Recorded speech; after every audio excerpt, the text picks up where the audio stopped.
continue to tell clients is this is going to spur an M&A cycle.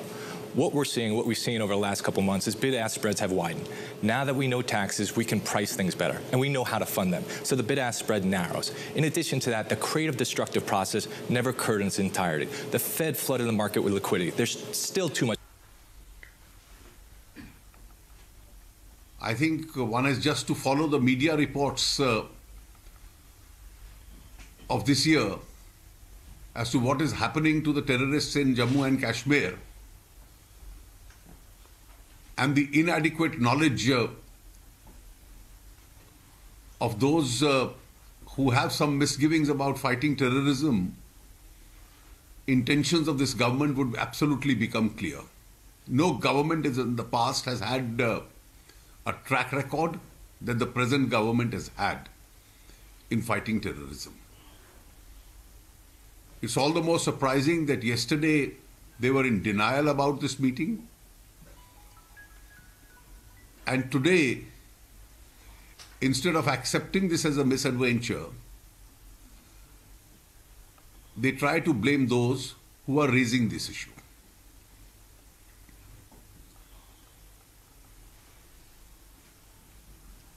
मैं हिंदी में भी repeat कर देता हूं। आज देश के पूर्व प्रधानमंत्री जी ने, डॉक्टर मनमोहन सिंह जी ने एक वक्तव्य दिया है जिसमें कहा है कि प्रधानमंत्री श्री नरेंद्र मोदी माफी मांगे क्योंकि उन्होंने ये मुद्दा उठाया है कि कांग्रेस पार्टी के नेतृत्व की और पाकिस्तान की ये बैठक क्यों हुई। ये तो कांग्रेस के नेताओं को समझाना चाहिए देश को कि इस बैठक का उद्देश्य क्या था, इसका औचित्य क्या था, इसकी आवश्यकता क्या थी, जबकि राष्ट्र की एक नीति है स्पष्ट कि जब तक आतंक चलेगा तो उस स्तर पे बातचीत नहीं हो सकती।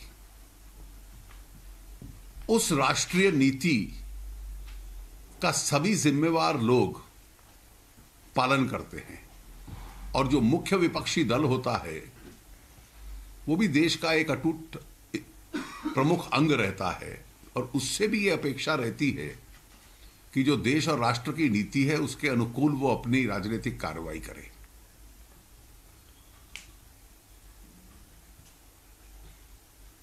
श्री मणिशंकर अय्यर जैसे लोगों का क्या रुख है ये तो सब जानते हैं। उन्होंने कभी इस राष्ट्रीय नीति को स्वीकार नहीं किया। उनकी नीति ये रही है कि आतंक चलता रहेगा, बातचीत करते रहो और दोस्ती बना के रखो और पाकिस्तान इस देश में आतंक फैलाता रहे। उस नीति को कभी इस देश ने स्वीकार नहीं किया था,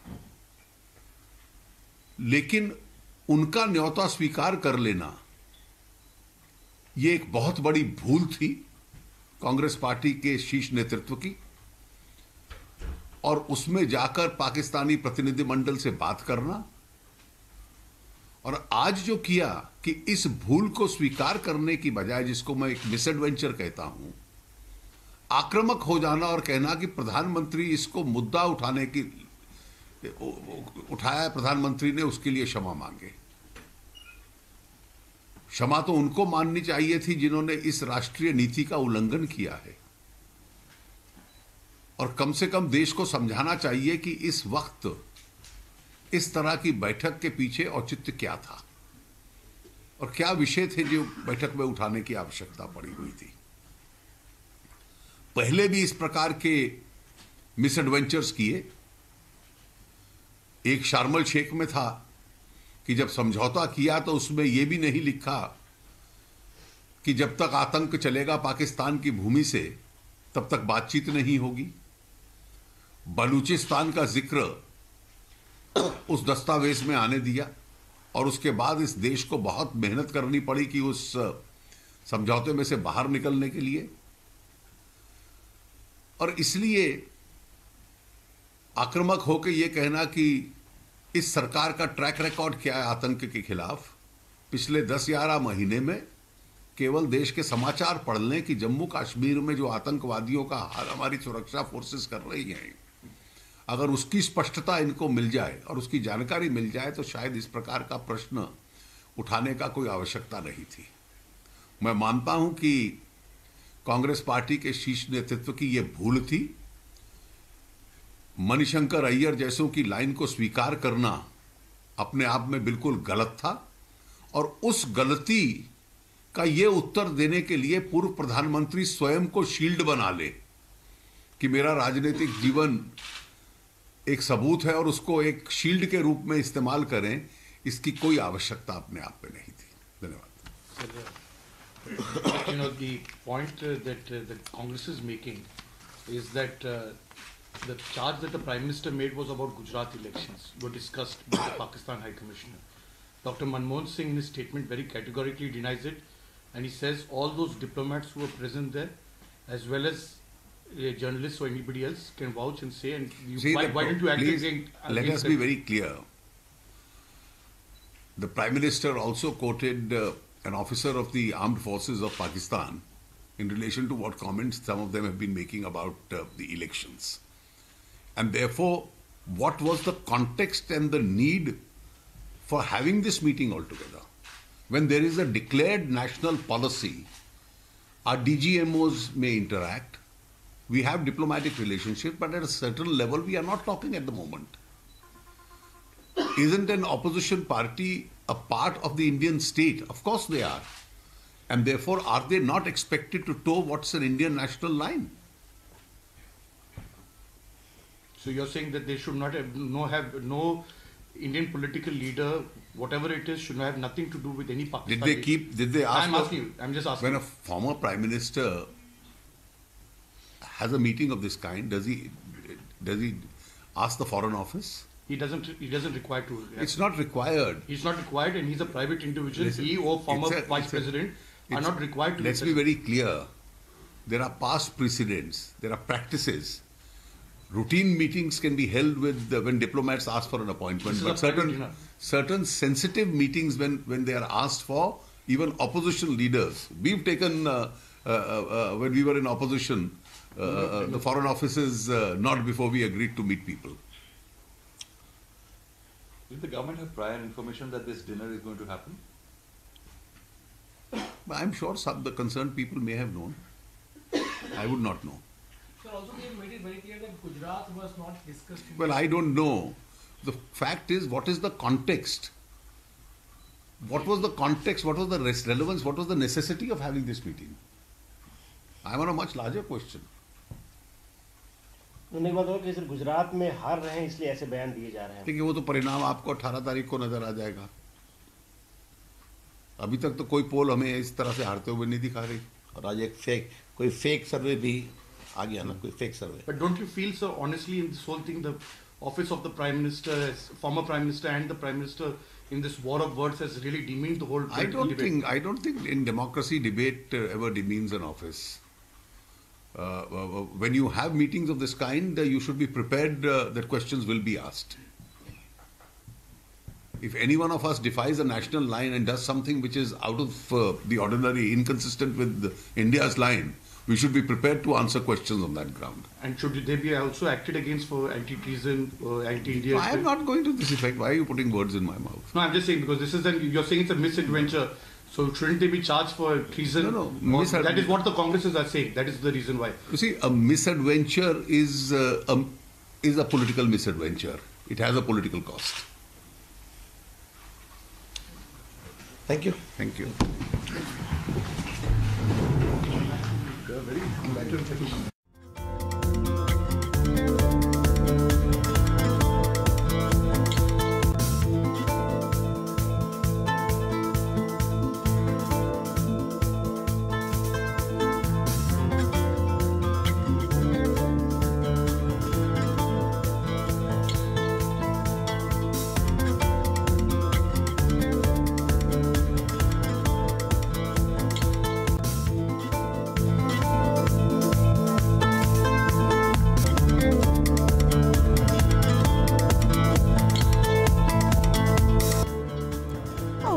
Watching Prime Time. I'm Tamanna Inamdar. We just heard Finance Minister Arun Jaitley rebut former Prime Minister Manmohan Singh a short while ago, raising questions about a meeting that took place a few days ago at Congress leader Manishankar Ayyar's residence, where former Pakistani diplomats were present.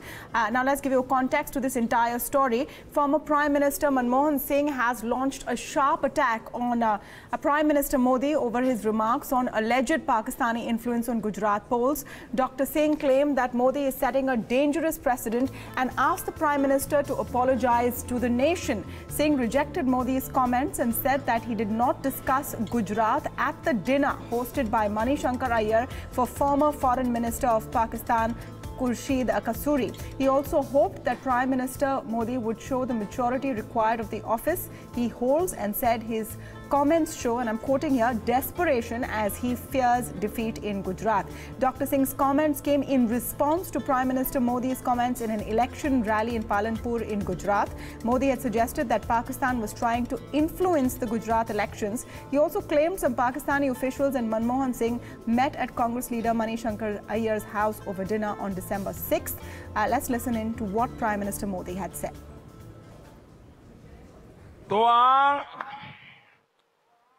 Manishankar Iyer એમના ઘરમાં એક meeting મળી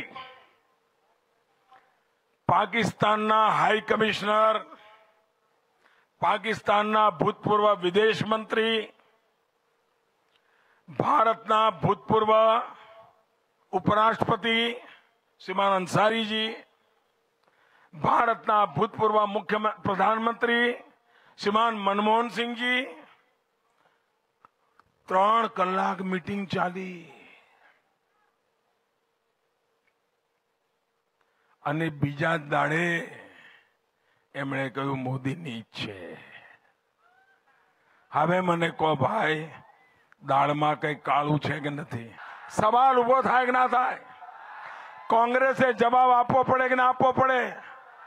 બીજી બાજુ પાકિસ્તાનના એક પૂર્વ આર્મીના વડા, એમણે આર્મીના પૂર્વ વડાએ એમણે નિવેદન કર્યું અને પૂર્વ army director general Arshad Rafiq, પાકિસ્તાનના સેનાના વડા રહેલા, એમણે નિવેદન કર્યું કે ગુજરાતની ચૂંટણીઓ ચાલે છે, અહેમદભાઈ પટેલને મુખ્યમંત્રી બનાવવાનો મારો ટેકો છે. Well, that's how the entire controversy began, and that statement was made on the 10th of December, Sunday. Now, Pakistan's Foreign Affairs spokesperson Mohammad Faisal called Prime Minister Modi's comments baseless and irresponsible. In a tweet, he asked India to stop dragging Pakistan into its electoral debate and win victories on its own strength rather than fabricated conspiracies. In response, Law Minister Ravi Shankar Prasad today condemned the unwarranted statement by Pakistan on Gujarat elections. I wish to tell Pakistan that Indians are capable of contesting India's democracy on their own, as they do. India's Prime Minister is a popularly elected Prime Minister of India, and so is the BJP. We completely abhor any outside interference in India's electoral affairs. But the role of Pakistan in promoting terrorism in India is too well known in the entire world. And Pakistan, please stop giving us lessons. We are proud of India's democracy. Well, now the latest in this entire round of comments and counter-comments, of course, was Finance Minister Arun Jaitley hitting back at former Prime Minister Manmohan Singh's rebuttal. Aditi Fadnis, political editor of the Business Standard, is joining us now on the phone line for more on the story. Aditi, how has Pakistan entered this entire conversation around the Gujarat elections, and will it be a key turning point? Well, I'm not sure if it will be a key turning point, but certainly it's all very sad. I don't think external factors should be a factor in assembly elections. I mean, next thing you'll find panchayat elections, Pakistan is being raised, then municipal elections, Pakistan is going to be raised. It's quite ridiculous. And I've known Manishankar Ayyar for 30 years, and I don't think there is a bigger nationalist than Manishankar Ayyar. So I refuse to believe that he would have done anything to undermine India true. He was he was brought up in Karachi. He has great affection. He served there during his professional career. So all that is fine. But, reducing it to this level, and Pakistan is calling us names, we are calling Pakistan, it's a ridiculous kind of a situation. What about the point that the Congress first didn't really accept that this meeting ever took place? Now, of course, we know that there was a meeting, though the people who attended it say that Gujarat was never a part of the conversation. Has that put the Congress in a tricky position? Well, even if there was such a meeting, and even if people did meet, I mean, people are meeting all the time. They might not be meeting in India. They're meeting elsewhere in the world. What is wrong with the meeting? I can't understand. Why should that be an anti-national act? Absolutely. It has become the central focus as of now of the election campaign going into the second phase. Aditi, does it also reflect how sharp this fight has become for Gujarat? Yes, indeed. And I'm amazed that things should have come to this pass, to this new law. I mean, the Prime Minister himself, without telling anyone, without asking anyone, without informing anyone, he himself went to Lahore, to Raiwind, on Nawaz Sharif's birthday. It was not such a long time ago either. So why can't we just maintain relations at that level with a degree of dignity and with a degree of understanding and empathy? We are just weakening whatever little possibility for dialogue there was with Pakistan, and all for what? All right. Thanks so much for speaking with us, Aditi Fadnis, political editor at the Business Standard there. Now, we're speaking next with senior journalist Ajay Shukla, who happened to be at that meeting on the 6th of December, which has become this big talking point. Ajay, thanks for speaking with us on Bloomberg Quint. What exactly happened at that meeting? What was it about? Because we know that you attended, and now it has become the center of this huge controversy. Well, this was a meeting between a former Pakistani foreign minister and a group of predominantly former Indian diplomats who had dealt with Pakistan and who were very familiar with Pakistani policy. The conversation centered on India-Pakistan relations, where they stand, what could be done to improve them, what are the opportunities, what are the hurdles in the way, whether issues like people-to-people contact or trade relations can be taken forward even under the current sort of logjam in diplomatic dialogue.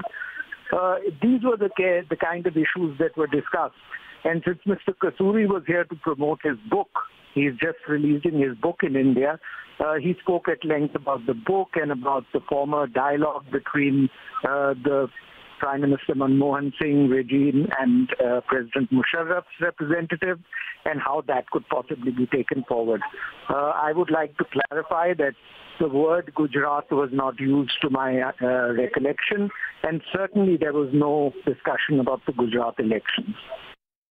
Now the BJP, Ajay, is effectively saying that if this meeting did take place and whatever its aim was, the government should have been informed about this meeting, especially looking at where India-Pakistan relationships stand at the moment. What's your view on that point? I would only say that if the former foreign minister of Pakistan, Mr. Khurshid Kasuri, is coming to this country, he's entering this country, he's roaming around in the capital city, and the government does not know what he's doing or what he's here for, they really should be pulling their intelligence agencies to task. Besides that, the argument that nobody knew about this meeting, when I arrived there, the whole place was awash in Delhi police. There were security arrangements that were that had been put in place for the meeting. I asked the Delhi police inspector over there whether Mr. Kasuri had come yet. He said no, he's expected shortly. The Delhi police, to my understanding, comes under the central government. So this argument that this meeting took place without anyone knowing is completely spurious. So why do you think it has been raked up now in the context of Gujarat, Ajay? And do you think it's a chord that will touch the voters?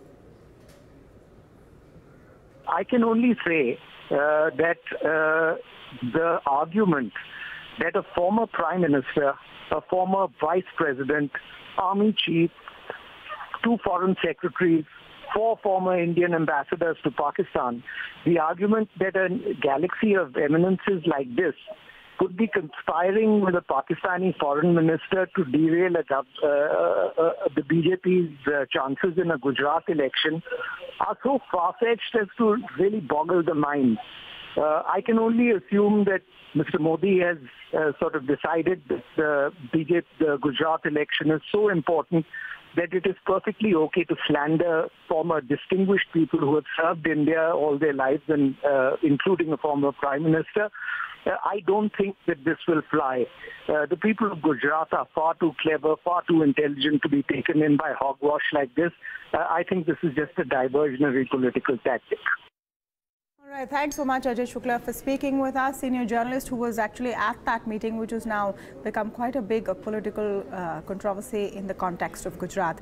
Moving on to the other big stories of the day, the Indian government has moved the Supreme Court in a bid to halt the Vodafone tax arbitration. An international arbitration tribunal is slotted to start hearing the 22,100 crore rupee tax case from February. The government seeking a stay under the bilateral pact with the United Kingdom, where Vodafone is headquartered. Arpan Chaturvedi is joining us now with the details. Arpan, what are the government's arguments?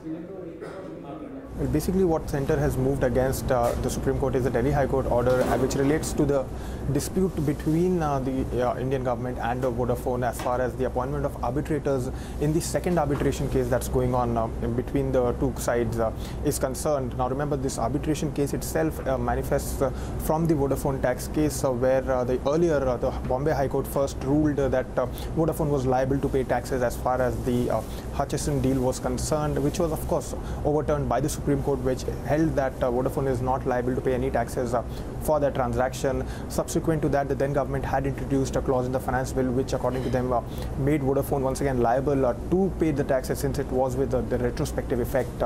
After that, of course, there's been arbitration proceedings going on. The first arbitration case is still pending, and then the second arbitration matter was initiated by the Indian government. And as far as that arbitration case is concerned, the appointment of arbitrator is a dispute for which the first it went to Delhi High Court, and now the whole matter by the central government approaching has landed at the doors of the Supreme Court. Well, come Wednesday, bankers will have to submit a resolution plan for the 29 companies identified on RBI's second list of stressed accounts, and chances are most of them will have to be admitted for insolvency. 3 bankers Bloomberg Quint spoke to say that this list includes the 3 large accounts that make up for 40% of the total 1.82 lakh crore rupees that's on the line. Vishwanath Nair, who's been speaking to all the bankers, joins in with more details on this big story. Vishwanath, how big is the total exposure to these accounts? Exposures worth 1.82 lakh crore at a risk of going into the insolvency and bankruptcy process as early as the end of this month. That is what our banking sources are telling us. Now, if you remember, in August, the Reserve Bank of India had sent a list of about 29 corporate accounts to bankers for resolution outside the insolvency and bankruptcy process by the 13th of December.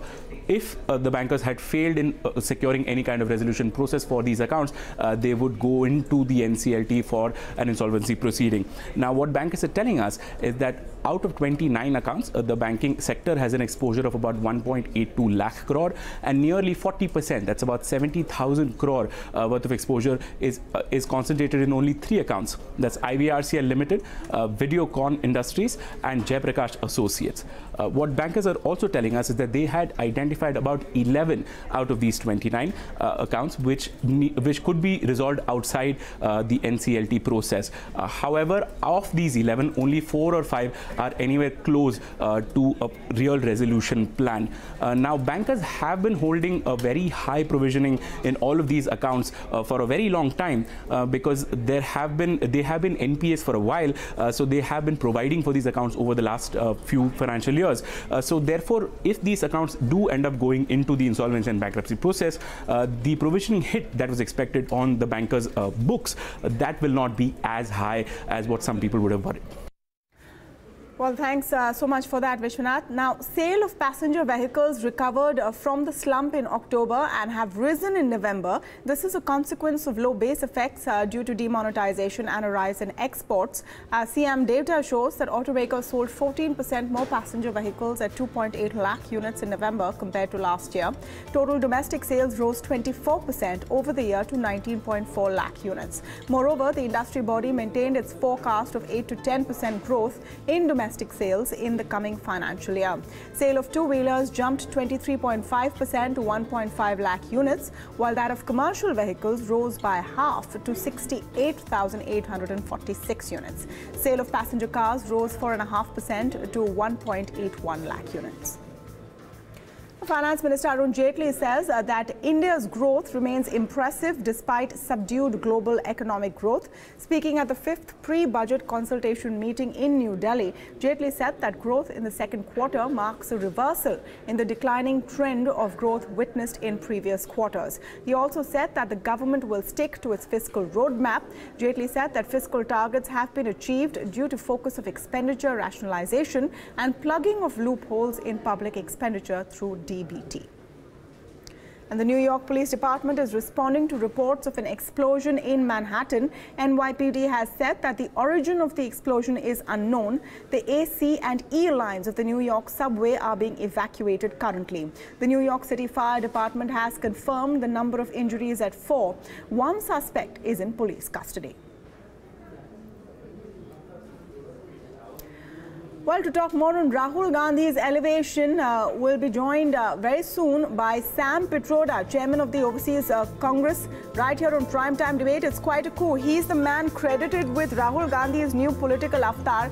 I'm speaking to him in just a few seconds, so we'll be right back on Primetime Debate. Don't go away.